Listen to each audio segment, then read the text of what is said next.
menggigil tangan aku nak pegang handphone, mana punya handphone. Tak ada handphone semua dia ambil. Handphone lama dia ambil, 3 bulan dia ambil. Kalau awak ada tipu, dia kan. Awak duduk lock up awak lah ni. Aku cakap, biar betul. Awak tidur lock up lah ni. Cakap, biar betul.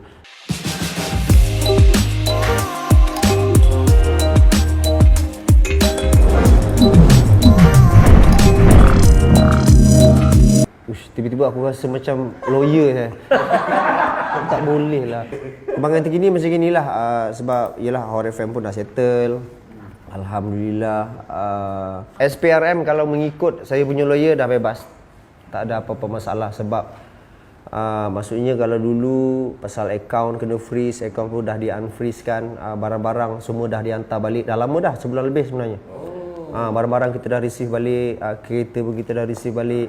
Semua dari perniagaan kereta semua tu lah. Semua. Akaun kalau nak cerita akaun freeze ni, akaun bini, semua yang berkaitan dengan nama Shuaib, Bubble Bee semua di freeze. Kalau diorang check money trail tu pun akan ada akaun yang di freeze. Contohlah kata Shuaib ada transfer dekat Sepolan ni 20,000 ke 15,000. Polan tu pun akan kena freeze. Dia benda ni bukan kecil, besar sebab kadang-kadang kita kesian kat kawan-kawan kita yang tak kena-mengena pun akaun kena freeze. Kalau boleh kongsikan pengalaman masa soal siasat tu. Macam inilah keadaan. Tak, dia sebenarnya memang sama. Tak semua orang suka keadaan tu. Saya pun tak pernah hadap benda tu for the first time semua hidup. Tengok dalam filem kan. Tengok dalam filem. Lepas tu macam tengok yak kaca. Jangan ada orang kat sebelah ni. Mainkan ada satu bilik tu kita punya rasa body dia apa tau. Ni bilik tu dekat bilik ni duduk sini. Kita macam apa ni kan? Ya ke macam ni ada katil ni. Dulu kalau masa kita buat kita punya sesatan dengan dia tidur sehari, tidur katil ni lah. Apa nak suruh aku tidur sini? Apa kena cerita dengan aku? Tak bagi tahu dia cakap. Apa situ katanya kita dia memang torture lah. Dia sebenarnya kalau dia ikutkan yang torture masa sebelum tu apa berlaku? Sebelum tu yang masa daripada rumah, daripada rumah bawa sini. Inilah office ni lah dia datang. Dia nak check semua. Ya, keluarkan semua fail, berterabur fail kat atas meja ni, dia check. Paling pressure masa tu. Sebab lagi satu kita tak tahu nak apa sebenarnya. Boleh daripada mana? Cerita apa sebenarnya? Pasal dia tak bagi tahu. Pasal dia cakap, ini prosedur kita tak bagi tahu, cuba kita nak tengok dulu, kita nak ambil benda yang kita perlu. Benda tu kita tak suka langsung. Lepas tu tiba-tiba dia boleh keluarkan macam jadi kita ke SPRM tapi nanti kereta awak kita akan sita. Faham tak? Tadi kata nak tengok file-file je, nak kena sita. Tak, kita punya bos cakap kereta kena ambil. Bayangkan benda tu yang paling pressure. Macam ya Allah dah selepas satu-satu. Bila sampai sana kat SPRM tu sebenarnya dia tak pressure sebab bila sampai je bila sampai masuk bilik dia, bilik interview tu dia cakap sekarang ni tak payah nak tuan-tuan ke apa ke bro kan, aku pun tua setahun je pada kau, sekarang kita cerita lah. Cerita pasal apa? Kita cerita pasal Sepolan. Masa tu tak ada pressure langsung sebab kita nak cerita benda yang kita tahu, benda yang dia macam ni lah, kita tak salah, kita senang je nak cerita. Janji aku boleh balik sekejap lagi. Benda tu dia yang pressure memang sebelum tu. Kita umpama orang, kita tak tahu apa salah, tapi kita rasa macam orang tu anggapan kita salah. Benda tu, cara dia pandang kita, cara dia tanya kita, ya ke? Ni mana ni? Apa ni? Tak, kau nak tanya pasal apa?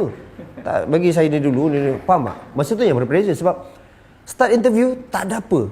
Start interview dengan 3.5 lebih kurang.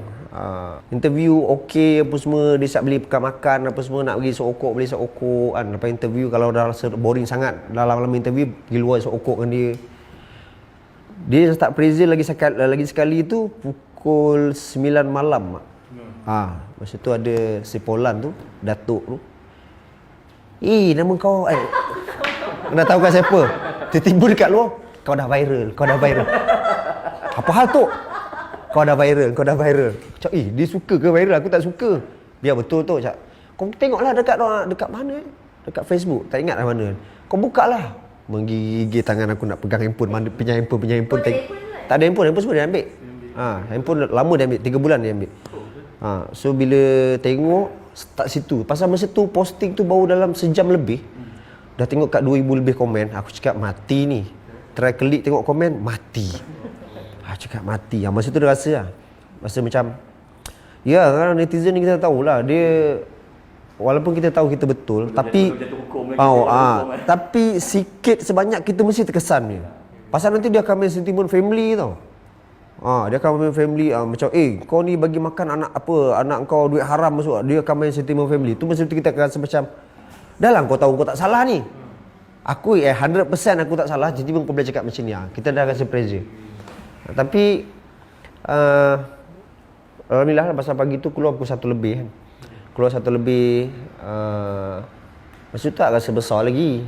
Dari 3.30 petang sampai 1 ya. pagi? Betul pagi. Dia sebenarnya datang rumah 4.10 pagi. 4.10 pagi. Pasal dia tahu kan kita nak pergi kerja Hot FM. So bila balik tu rasa okey lagi. Dah balik tidur semua. Besok pagi tu jangan rasa macam besar lah benda ni, sebab bila masuk tak apa benda gazette apa benda dekat YouTube dia keluar.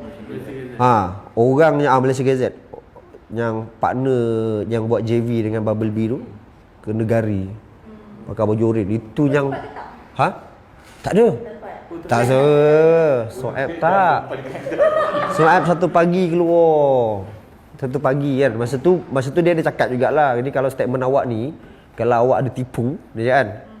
Awak duduk lock up lah ni. Aku cakap, biar betul. Awak tidur lock up lah ni. Cakap, biar betul. Tapi kita cerita benda yang betul je. Senang je kan. Tu yang pukul 1 lebih tu keluar bersama dengan Datuk tu. Datuk tu sign surat sama-sama. Surat dia sign, dia keluar. Aku pun sign, aku pun keluar. Cuma besok tu lah bila tengok yang kena bergari apa semua tu, cakap, gila lah, besar rupanya.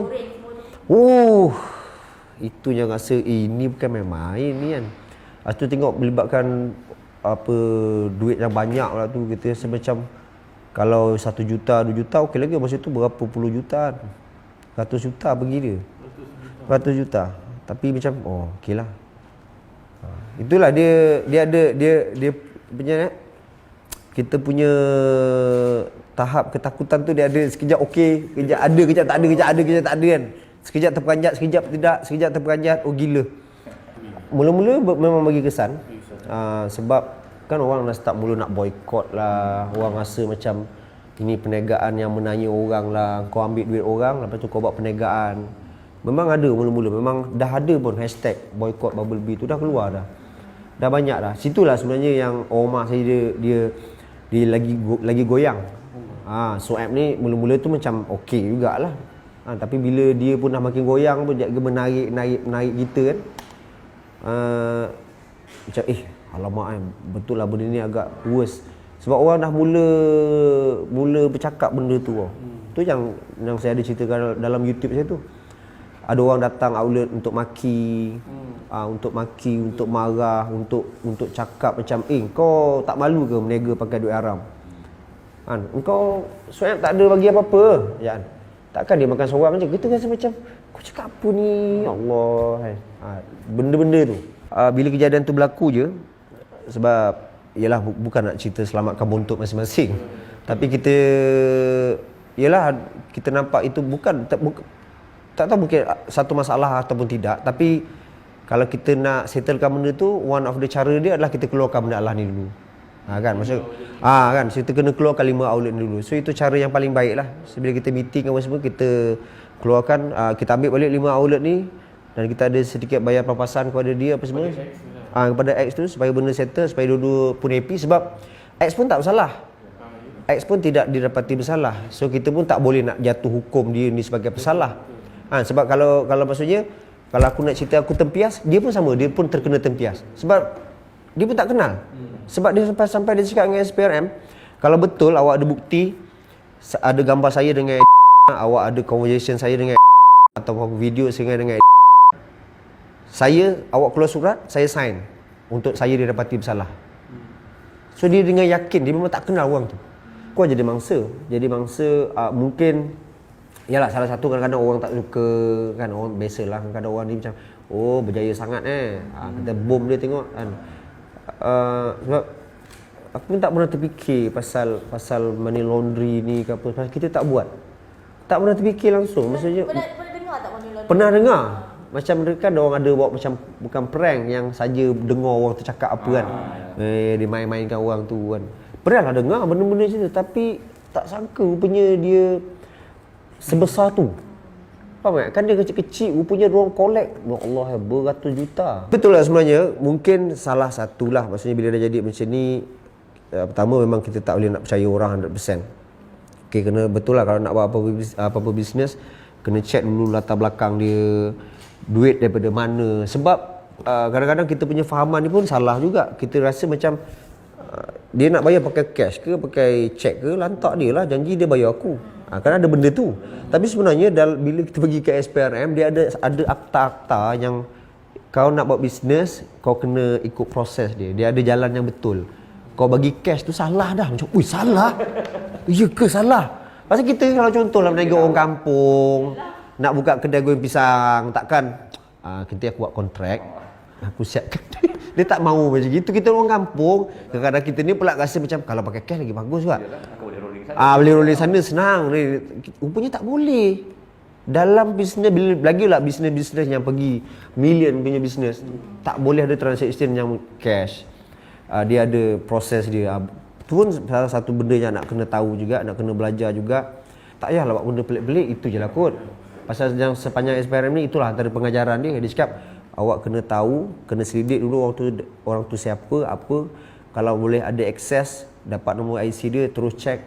Boleh, pasal boleh check kan, kita boleh check dia ada kes jenayah ke sebelum ni. Kalau ada kes jenayah ke pengki, kalau kita rasa nak selamat, tak payah adakan dia kan. Terus income dia pun nak kena tanya juga. Sama juga yang pasal cash tadi tu. Mungkin kadang-kadang orang tak perasan.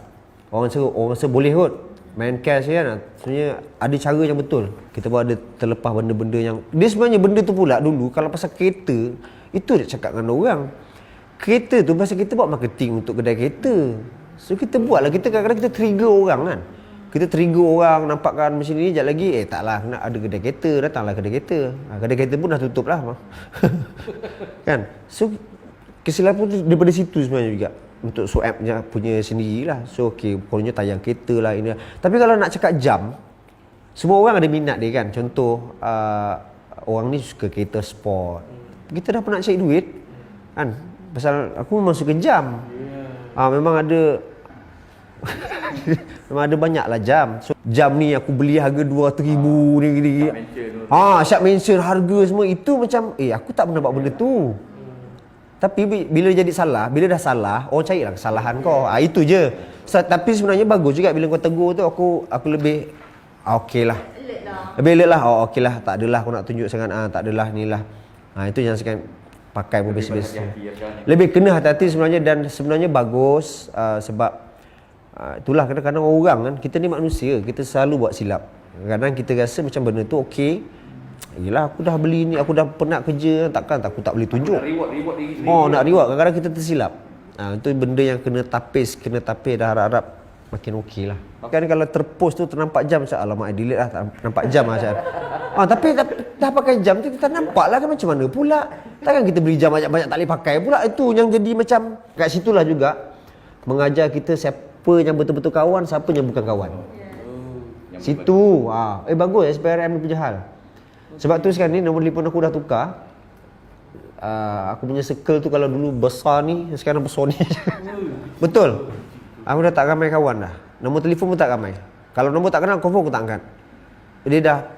Pasal bila kita dalam contoh SPRM tu, kita akan nampak siapa yang betul-betul kawan.